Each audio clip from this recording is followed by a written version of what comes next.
Hello and welcome to Improving Your Dating Radar. Doesn't that sound like a great idea? Wouldn't you just love to know that your radar is right on? And I'm here with my colleague, Sandy Weiner from lastfirstdate.com. And doesn't that sound like a great thing? Wouldn't you like to be going on your last first date because you're so madly in love with the absolutely right person?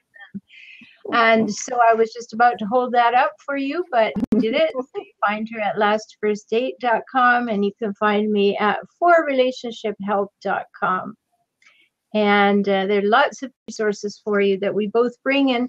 I'm excited about our conversation today because people do have dating fears, and rightly so, wouldn't you say, Sandy? Oh my God.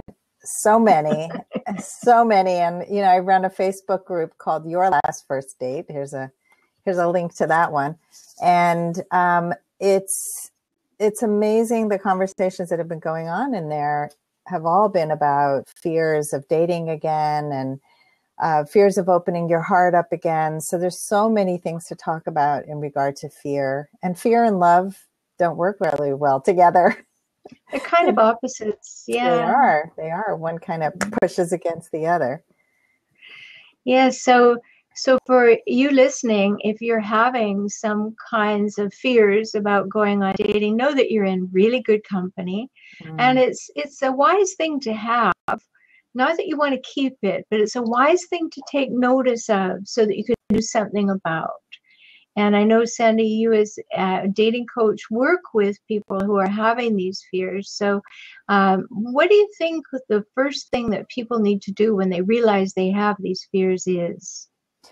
Well, first of all, I love that you said that you can do something about it. And that's the operative word, is that we feel disempowered when we're afraid. And knowing that you can actually create a better outcome gives you a lot of power. And so we're going to talk about that. So what was the question you asked me? Well, what's the good of recognizing that what's the good in recognizing that you have fears? So, Okay. So thank you for reminding me of the question. So recognizing that you have a fear is the first step. Noticing, naming it, is the first step in being able to do something about it. So if you just feel caught up in that fear and you're in a panic state and you're living in scarcity, like there are not enough people to date, I'm running out of time, I'm not enough, people reject me, then you just fall into that victim hole of not being able, you feel paralyzed, that it's everything, everyone else has control over you. So I'm sure you find that in your practice too, Roberta. Well, I do. And, I think that people, when they're in that situation, and if you don't bring it to consciousness and you don't say, oh my goodness, I've got these fears, and let me enumerate them, let me count the ways I'm afraid to date, that we can't take responsibility for the fact that we are putting that message out, that we are not good enough, we are not enough. All of that will go out there. And we don't want to be doing that because that attracts the wrong thing. Sandy, in my work, I specialize in working with the partners, the exes, the adult children, coworkers of what I call chronically difficult people. And I trademarked the term hijackals for them. And these are people who hijack relationships for their own purposes while relentlessly scavenging for power, status, and control. So you may have come by your fears very, very, very wisely. You may have been preyed upon by a hijackal at some point, or in relationship with one, or married to one, or have the hijackal be the mother or father of your children. And when that happens, you do become fearful because your picker might be off. I call that, I invite people to work with me at that point, because if you've survived and gotten out of a relationship with a hijackal, you don't want to any longer be hijackal bait. So you may very well have a fear that's well-founded, and it's good to know up front and get help before you throw yourself back into the dating pool and attract what you had before that didn't work. Correct. Right. And so recognizing what went wrong is a big first step. And I actually was having this conversation with my oldest daughter, and her father has been dating somebody for many years and is afraid of marriage because of our marriage failing. Well, he failed to take responsibility for what went wrong. And so you can walk around saying, well, I never want to marry again because marriage is horrible and because people are just going to turn around and tell you they don't love you after a certain amount of years. And so I need a guarantee that nobody will ever leave me again. And good luck with that. Yeah, great. So, it's, number one, take responsibility, because no matter what happens, even in that hijackal type of relationship, it takes two. You were attracted to that person for a reason. And not to blame, but to recognize what needs of mine were being met. Why did I get attracted to that person? And how can I make better choices? And, so, the fact that my ex-husband is still angry with me after almost 9 years, I feel bad for him. I really do, because I'm not angry. I've moved on. I've created an amazing life. And, and that's something that I really recommend that people do, is they create their own fantastic life that is vibrant and alive. And you're doing what you love. You are communicating well. I mean, that's a huge part of healthy relationships, is learning to speak up.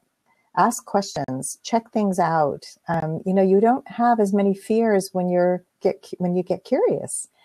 So one of the fears is rejection. Like, that's a biggie. I just want to put that one out there. I'm going to be rejected. And Yes. And this was a big topic of discussion today on my Facebook group because somebody felt rejected. And when I started to ask her questions about this relationship, she said, well, the guy was newly divorced, and he told her right off the bat that he was number one. Yes, exactly, and he was not ready for a committed relationship. She went in anyway. He told Believing her she could change his mind. Yeah, and he kept saying she was fantastic and beautiful and wonderful, and it never went anywhere. And then suddenly he's disappearing, and I think he met somebody else. So she feels awful. Why does this keep happening to me? Well, there's a pattern. You chose an emotionally unavailable man. And you need to look within and ask yourself, what's going on for me? Like, how am I abandoning myself emotionally? I mean, that's a good question to ask. How am I not valuing myself enough to set clear standards about how I want to be treated? Why do I keep going after people who are not available? Yeah, and those are really good questions to ask yourself. And I would say, step back. Don't be in a rush to get into the dating pool. Reflect on where you have come from and how you got into your previous relationship that didn't work, and what it is that you want and what you don't want, and be very clear about it. And then when you do get back in the dating pool, leave your rose-colored glasses at home. Oh, yeah. Because we're always a little bit anxious when we're out dating, will people like us, all of those kinds of things. There's a certain level of normality to that because we're risking something. But if we find that we're off the charts, fearful of that, if we find that even getting ready to go out, we're looking in the mirror and saying, meh, we're not ready to go. And there's no timeline that has to be in your life. And so many people think, well, the biological clock is ticking, or I'm a certain age, or if I don't do it now, or whatever. And those are the things that get you into settling for a relationship that you probably knew, at least subconsciously, if not consciously, was not the best for you. So you don't want to repeat that. Take the time to think it through. Get good help. What you're talking about with your group there, Sandy, and the clients that you work with, you walk them through all of that, don't you, to really examine what's going on before they put themselves out there to attract what they had before. Yeah. I mean, you need a good support squad. So you don't want your girlfriends who are going to bash all the guys that you go out with. Well, he was a jerk anyway. I never really liked him. or family members or anybody who's going to just be there as a cheering squad against men. We also had a discussion recently about I can't stand men. Men are horrible. And then, of course, everybody starts chiming in. Yeah, I feel the same way. And I just jump in and say, let's take a step back here. You know, first of all, don't sweep with a broad brush. You know, you don't want to put all men into the same pool as the man who hurt you. And also, again, take a step back. What did you do? Did you allow him to treat you poorly and then tolerate and you're a people pleaser and you just smiled when you really hurt and he showed up late and you were really angry and you didn't say anything? And, you know, there are things that happen that you probably haven't addressed. And then you wonder why he treated you that way. And then you want to blame him or her for treating you that way. And I think it's very important for every single one of us, dating or not, to remember we're 100% responsible for teaching people how to treat us. Yep. And if you don't speak up, you just said it's okay. And don't be surprised when people keep treating you that way. Don't blame them. You didn't stop them. You had no boundaries. And I think many people in the dating world, Sandy, are too boundaryless. They're casting a wide net. And they're saying, well, let me see who's out there. Let me be attractive to everybody, and then I'll choose. And you really have to have some boundaries. Yeah. You have to know where it's okay with you and what's not okay with you. And that is not something that's negotiable. If it's not okay with you, don't accept it this time. Or maybe he didn't mean it. Or maybe she's not always like that. No, if you see it, note it. It's happening. And that's what I mean about leave your rose-colored glasses at home.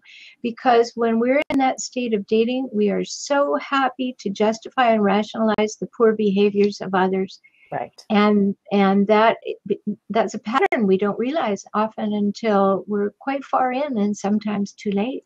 Yeah. So when you've been tolerating behaviors and you're not stating your values and what's important to you, if a person crosses over a line, then that's something to work on. And that's where the empowerment comes. And practice with your mother. Yes, probably. Yeah. Practice with family members, 100%. That's like, I always say, you know, if you can't work it out at home, it's going to be really hard to work it out in the outside world, because those are where your biggest buttons are pushed. And, you know, your children, your parents, anybody who really pushes buttons, who knows you really well, who loves to crush down those boundaries and violate. My mother just went online. It's for the first time I got her set up on online dating. And she's been married twice. Her husband died about 2 years ago. And I know that if I don't set a clear boundary, she's going to call me every 5 minutes. And I don't understand. Why is he not calling me? And why is this guy not writing back? And how do I do? So what I did was I set clear boundaries. And I also videotaped with her a Zoom meeting, showing her, I shared the screen and I showed her how to navigate through the online dating world.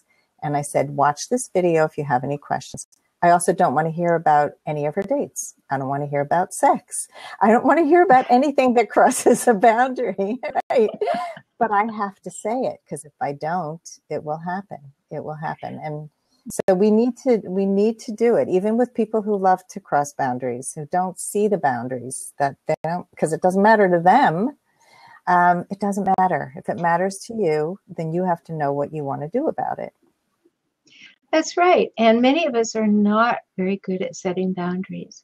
No. You know, if I think about my entire practice over these last 35 years, one of the top topics is boundary setting, because we, as you said earlier, we're raised to people please. And let's all be frank. Children need to people please in order to survive. It's something that we learn when we're little. You got to keep those giants happy, or they might not feed you, or they might not take you, or they might not do everything. So it's a survival skill. People pleasing is a survival skill when you're young. But there is a psychological point at which, in fact, too, that you need to individuate. And at those times, then you start understanding I don't need to please that person. I need to have communication with that person. And then you begin to be assertive. And that would be the second big thing that I think we need to understand is you have the right to be assertive. And when you're dating, you're afraid to be because you want them to like you and you don't want to offend them. And it's too early to really let them know what you think or whatever you're telling yourself in your head.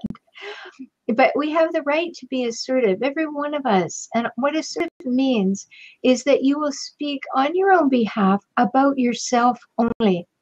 Here is what I think. Here is what I feel. Here is what I need. Here is what I want. And in my book, Kaizen for Couples, I have 2 chapters on that. And I developed that because it's really essential. I don't like the idea of iMessages. We used to teach them in corporate training and everything. I didn't like it. So I developed what I call the personal weather report. And that is to go within and answer those 4 questions. What am I thinking? What am I feeling? What do I need? What do I want right now? Mm-hmm. And to become conscious of being able to do that and never to say a word about the other person. Do not even use the word you in your conversation when they're giving a personal weather report. Get in the habit of just being able to say, I deserve to take up space and draw a breath, and I deserve to give a personal weather report. That's being assertive. Yes. And when we can accord that to ourselves, when we can actually see that that has value, we can start to allay our fears that I can communicate what's so for me and not be afraid that you'll run away. In fact, I'll be delighted if you run away and you shorten my search by taking yourself off my list. Yes, absolutely. And I think, people say, when is it too soon to start asserting certain things? And here's, I just finished my communications course, and we had a MAM panel at the last class, and one of the men was asked they were asked this question of, when can I bring up what I want in a relationship? What type of relationship I'm looking for.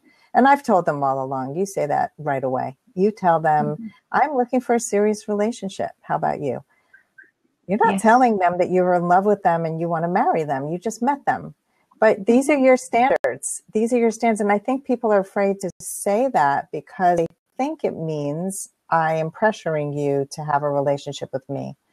So don't say that. And the other thing, so anything, like if time is important to you, if accountability is important to you, you let the person know. And I think one of the hardest things with assertion is the tone of voice. So I think without the proper skills, your tone of voice is often pissy, you're holding back your anger. So you haven't really worked through, what am I feeling? What am I needing? You're just launching into, this was really hurtful. Yeah. Right. Stay away. So a boundary is not pushing you away. It's actually creating connection through protecting your own needs and values, keeping yourself sane. And if a person can comply with what you need and respect what you need, in addition to being able to assert what they need, and then you can begin a dialogue around that, then you have a start of a healthier relationship. Yeah, exactly. That's well said. Because if we're afraid to put out who we are and what we want, then the sky's the limit. We could get anything. Yeah. And who would have asked for that? Well, you would have, because you didn't say what you were looking for. And therefore, you did not set the tone for where this relationship is going. And it's less than honest to not do that. This whole idea of keeping your options open. Yeah, I think it's a little bit overrated in so many ways when you get into the dating scene, because if you're clear, as you say, I want a serious relationship. When I met my husband, I met him online. And in my profile, what stood out for him was I said, I want a world-class relationship. I won't settle for less. So if you're not willing to put in the time, don't contact me. Yeah. Good for you. And wow, there were people who didn't believe me, of course. But What do you mean by first class? But my perfect mate read that line and said, me too. And he probably wanted to show you that he could be that guy. That's the added advantage to stating your needs. The right guy says, oh, well, she's a woman of value. Let me show her how I can be that man. Otherwise, you're just accepting crumbs.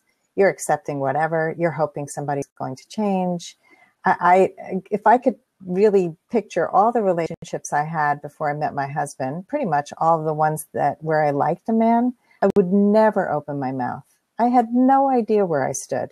And I never trusted that I was loved because I was afraid to find out.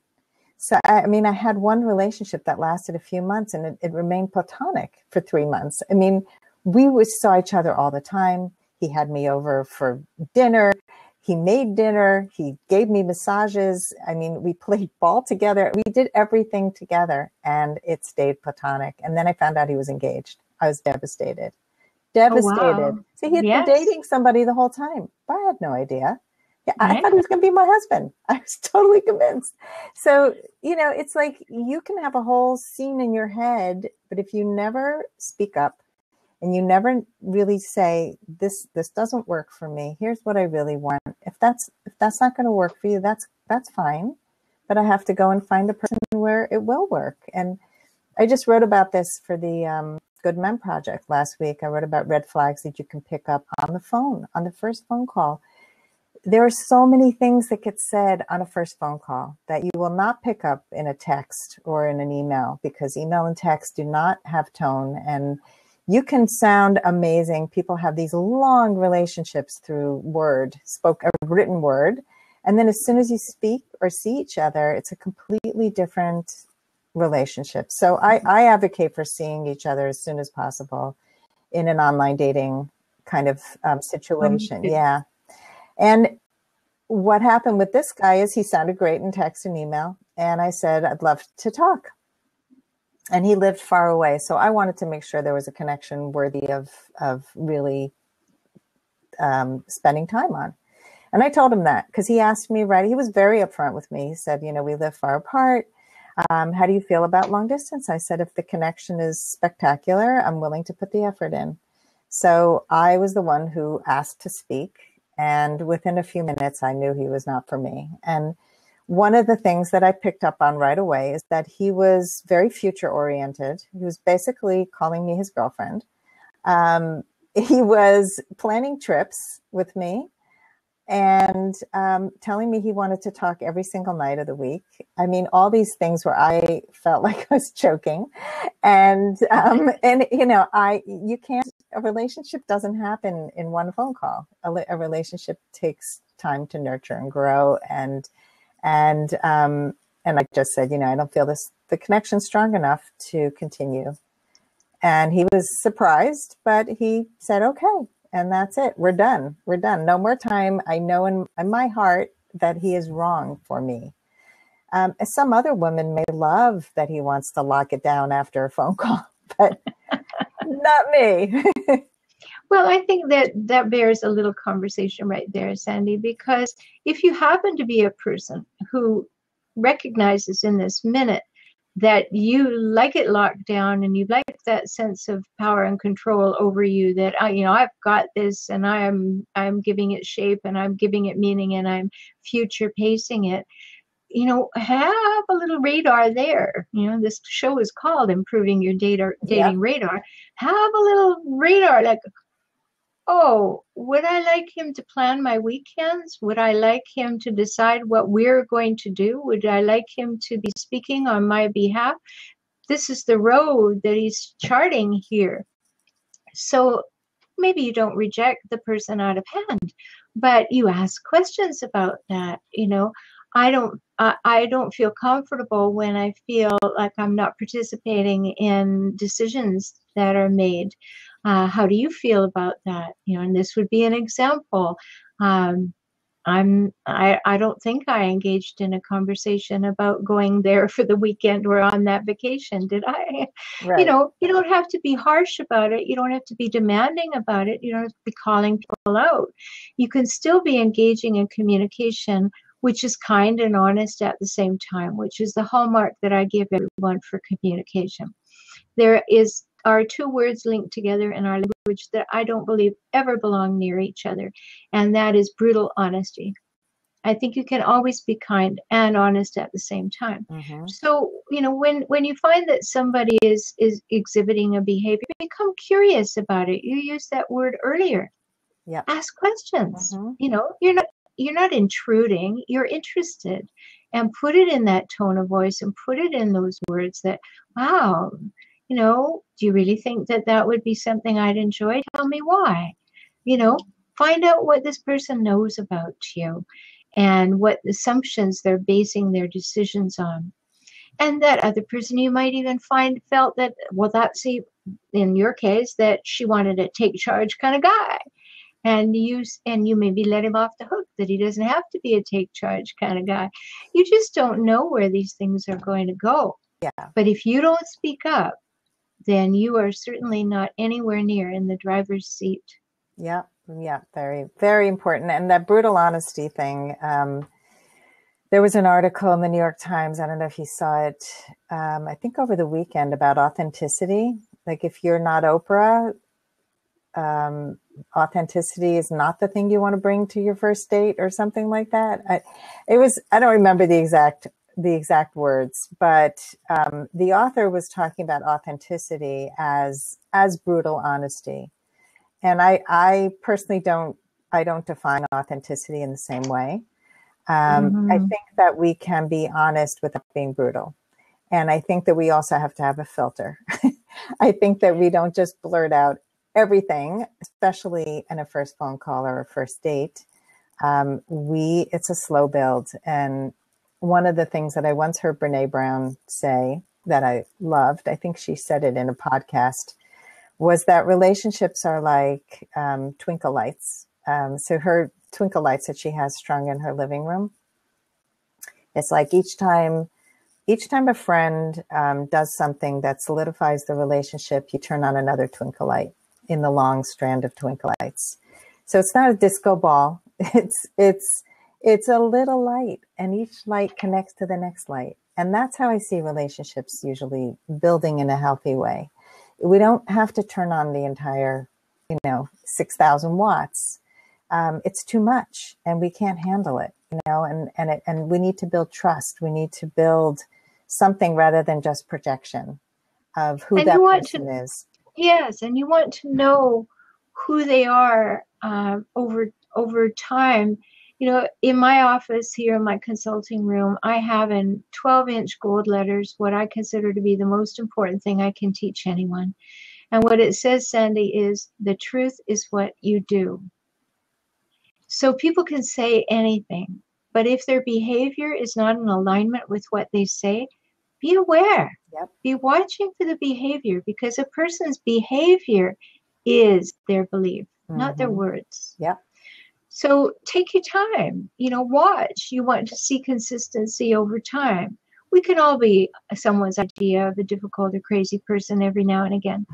We're under stress or whatever is going on. But it's who we are most of the time that matters. So take your time and watch for that. Yeah. So you can allay your fears. Like, they don't have to like you, and you can't make them like you. Those are two very, very dangerous statements. That if I think everybody has to like me, I need to come and see me. We need to talk, because that's very important. And if you think that other person has to like you, and you've got to do everything that you can, go see Sandy, because that's not true, right?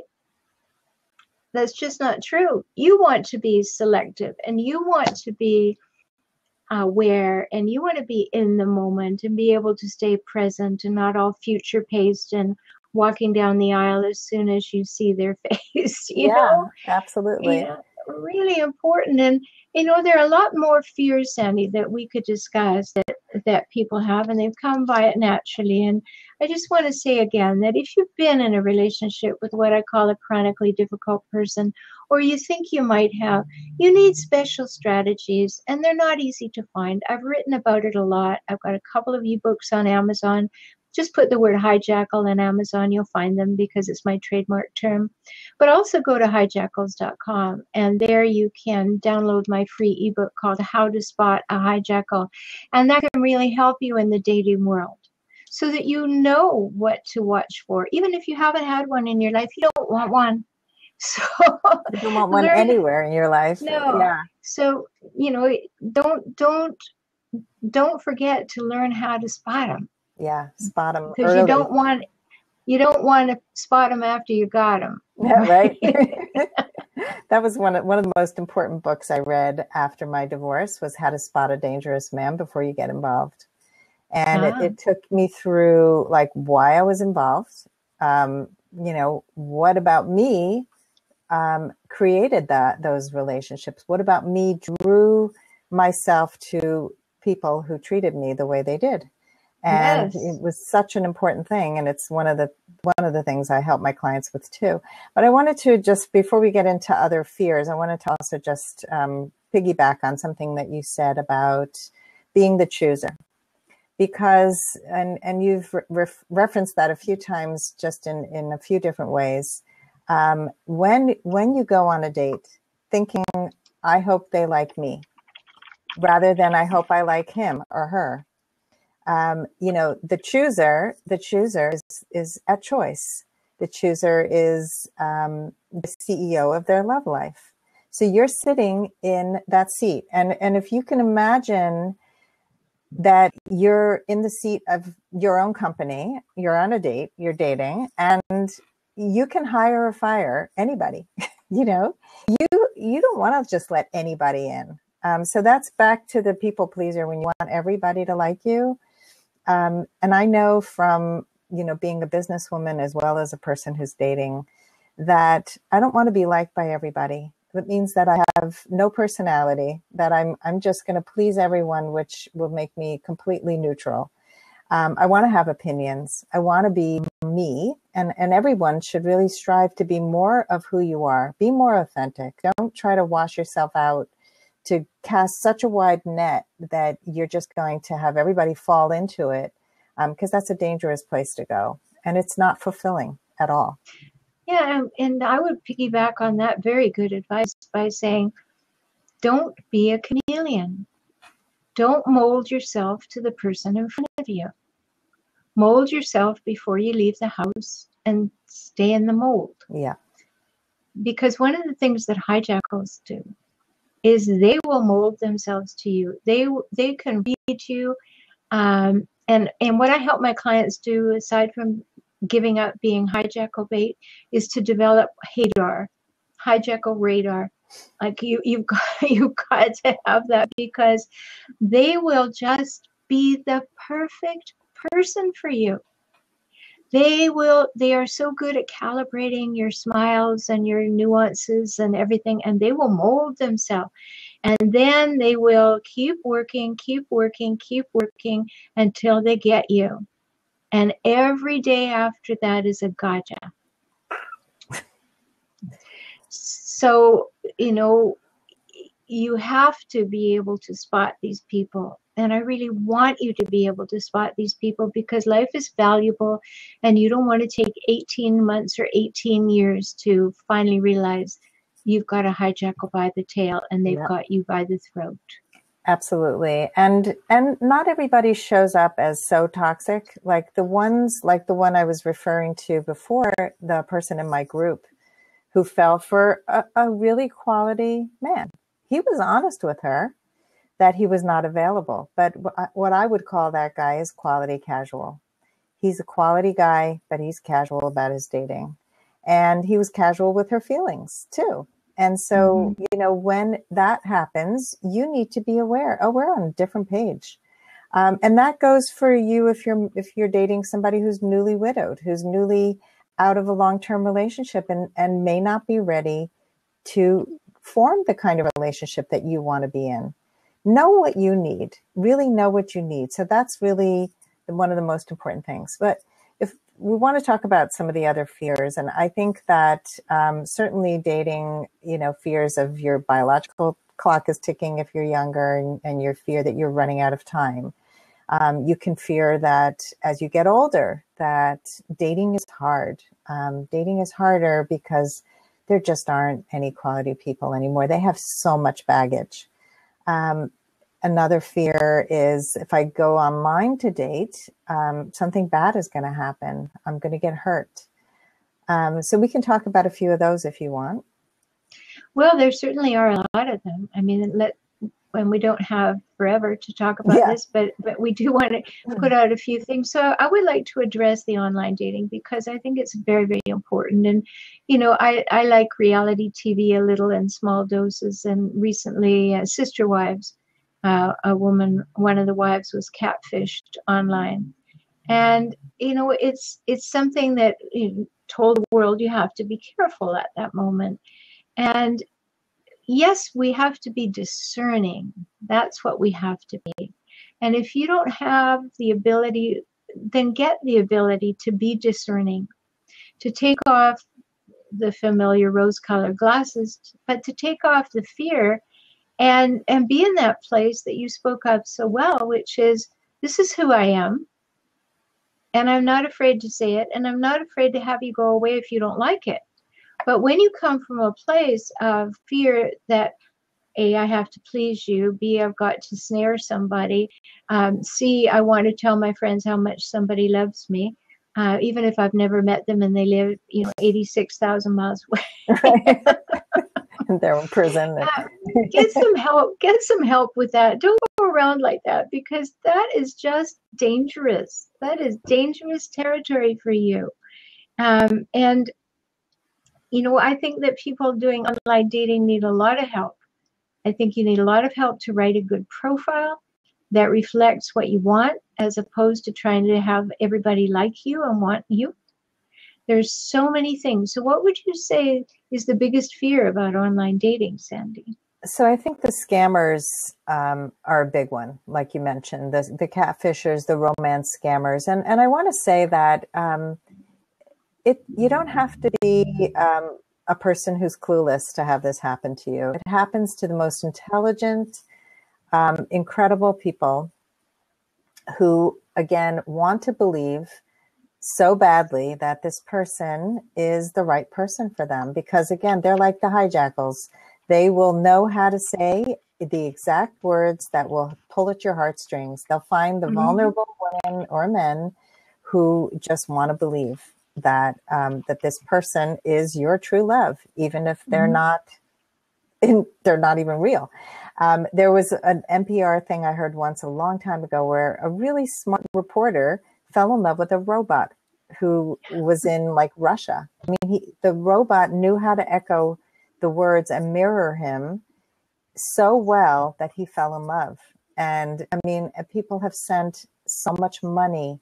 So there's so much written, and I've written about this a lot on my blog. So if you just, go into my blog, there's stuff about dating dangerous people, about romance scammers.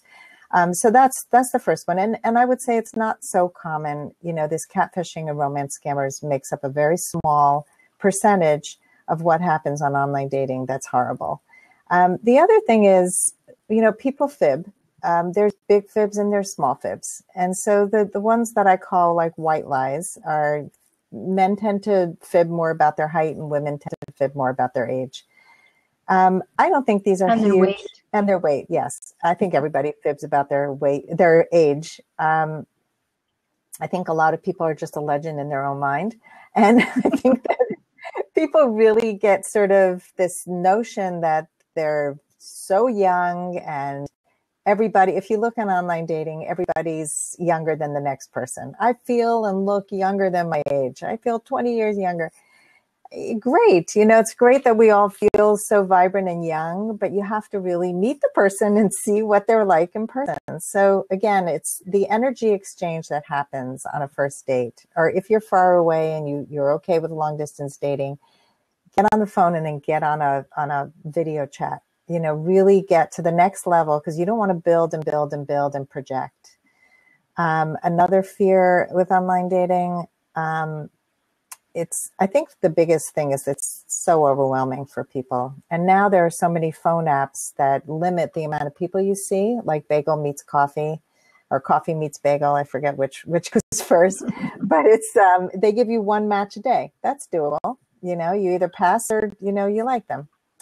A couple others like Tinder. Tinder has a bad rap. It was always known as a hookup site. And people find love on every single site and every single app. So you really have to find out what works for you and not be afraid to go in there with a great profile. You know, show up and be the best you can be. I write profiles. I do online dating support at lastfirstdate.com. And, you know, it's just get support. Don't think that you have to do it all yourself. It's, you know, getting a right support squad, whether you work with someone like Roberta or work with someone like me. You know, you want to know that you're coming in the healthiest you can be. That's Roberta's website, for relationshiphelp.com. And, you know, get the best photos out there. The selfies. Oh my God. Like, stop with the selfies. There's so many where it's in the bathroom mirror and I don't want to see your toilet, really. Can I just add something right there? Know that you don't have to sell yourself by selling sex in your selfie. Oh my God. Yes. You know, I don't know where this, well, I do, but I'm going to say, I don't know where it comes from, that it seems to be that everybody's got to put a picture up with as much body exposed. You know, I remember when I was online dating, which is a long time ago now, but, you know, the guys posing without a shirt next to their sports car, or a sports car they're hoping you're assuming is theirs. Right. Or the woman with the cleavage, the shot from above, and the coquettishness and everything. Unless you're selling sex, don't sell yourself short in your pictures that you post. Absolutely. I'm so glad you said that, because first of all, if you don't want to be objectified as a body, as a sex object, then don't put yourself out there like that. Really be consistent with your authenticity, who you are, and the right person will take notice.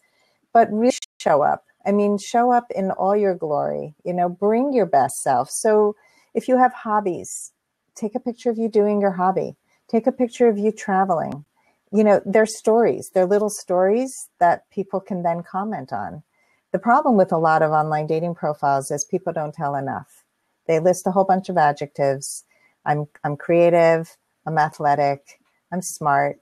I went to a really good school. I'm a lawyer. I make a lot of money. I make a lot of money, right? I'm financially secure, and I'm this and I'm that. And it's like what they think. I'm tall because I know that matters to women. You know, it's like, okay, you can be shorter and I could fall in love with you because your height isn't going to be enough to pull me in. It is attractive to a lot of women. I hate to say it, but really, please don't overlook values and character over the outside, the shiny stuff that people put out there. Let me put a little interjection there. I had a friend who spent a lot of money on an introduction site, you know, that actually in town, she was going to have all these dates, and it was expensive, like $10,000, and she was going to meet X number of people over such a period of time. And one of the criteria she had was they had to be over 6 feet tall. And she started going on these dates, and she would call me after them, and she would say, I don't know what that service was thinking. That guy was never 6 feet tall. And I said, well, what did you learn about him? Oh, well, I'm not going out with a guy who's not 6 feet tall. I said, you know, you've really thrown your money away. Yeah. Because you are just dispensing with every human being who's not over 6 feet or over. You don't really want a guy. You want a measuring stick. And she would, you know, she got really angry with me. But after a while, she realized that she didn't meet anybody. She's still alone. And that was 5 years ago. Because that criteria is meaningless. Yep. For having someone who has your back, who is interested in you, who can love you and support you, and you can have a mutually supportive and loving relationship. An inch or two in height doesn't matter at all. I'm not sure an inch or two anywhere else does either. But Don't make it about height, right? Yeah. And when the lights are out and you're in bed together, you won't notice. That's right. And when Really? you're sitting down, you won't notice either. Yes, you won't. Yeah. And I had a woman contact me who was in her 70s and only wanted to date men with a full head of hair. I was just like, good luck with that. Yeah. And I said, if I worked with you, I would not let that be on your list. I'm just telling you now, that's criteria that is totally meaningless in a relationship. You might be attracted to that. Let him get a toupee. I don't know if that swings, floats your boat. Why should he have to? Exactly. Right. These things don't matter. So a lot of the fears that we have are unfounded. They are just their projections. The fear, I'm too old. I'm too heavy. I'm too thin. I'm too wrinkled. I mean, I came into dating with a lot of those fears too. I had just gotten out of a divorce 2 years before. I was petrified of online dating, but I knew if I didn't date online, I wouldn't meet anybody, right? I mean, I wasn't dating and nobody had set me up. And Prince Charming wasn't making house calls. He wasn't making house calls. And my mail person is a woman. So I wasn't dating her. And there were really, I work at home. I don't have opportunity to come in contact with that many men. So it was a great opportunity. And remember that online dating is a tool to get you to date, not to stay online. It's to get you offline. And the more you do anything, especially if you're learning, you have to learn from each date, from each thing that happens, instead of saying, oh, it doesn't work. So many people quit before ever knowing if it worked or not, because they never put the effort in. They never got the right profile up. They never got the nice pictures. They have no idea how to email. Women who are passive and waited for men to email them. That happens all the time. And this is not about taking the lead, ladies. This is about flirting. It's about putting a green light on. It's about saying, hey, let's start a conversation. That's it. You see anything? It's like having that conversation about whether you want to be in a serious relationship or not. It's not saying with you. It's, so it's the same thing. Saying where I'm at. Yeah. And, if you want to learn more about Sandy, go to lastfirstdate.com, because I want to say something about all that. If I had my druthers in this world and I were giving you, the listener, advice, I would say, get yourself together before you put yourself out. Because especially if you have been divorced, you've got healing to do, you've got recalibration to do, you've got realignment to do. Do that before you get all involved in getting out there and looking for something. That's where I help people. Yeah. Help you get yourself together and know who you are and know what you want, so that you can then get all the skills that Sandy has and the considerations that she has. So my task is in the healing and the preparation, and then over to you to say, okay, here's how. Here's what you need to think about. Here's where you need to go. Here's what not to do. So very important. And I want to prevent people from getting in relationships with those people I call hijackals, and they come in the male and the female variety. So my practice is global. I have people all over the world that I work with because of this specialty. And I want you to know how to spot a hijackal.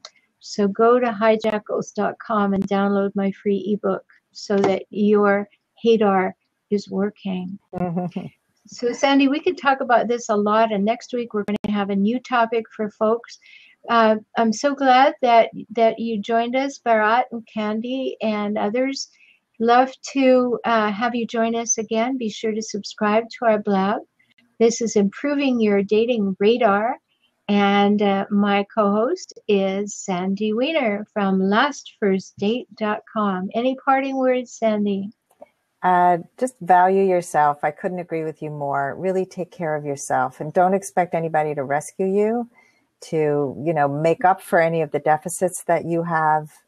People can compliment you, and they will have skills and qualities that you don't have, and that's wonderful. But you want to value yourself first. And the more you value yourself, the more you're going to radiate out the amazing love you have for yourself. And it's going to make dating so much better. It's fun, actually, when you do the work. Absolutely. I mean, meeting people is great when you're feeling centered and good. Yes. And that's my job. And I'm going to help you do that if you come in and we talk. Know that you can have a free consultation. So you can sign up at forrelationshiphelp.com.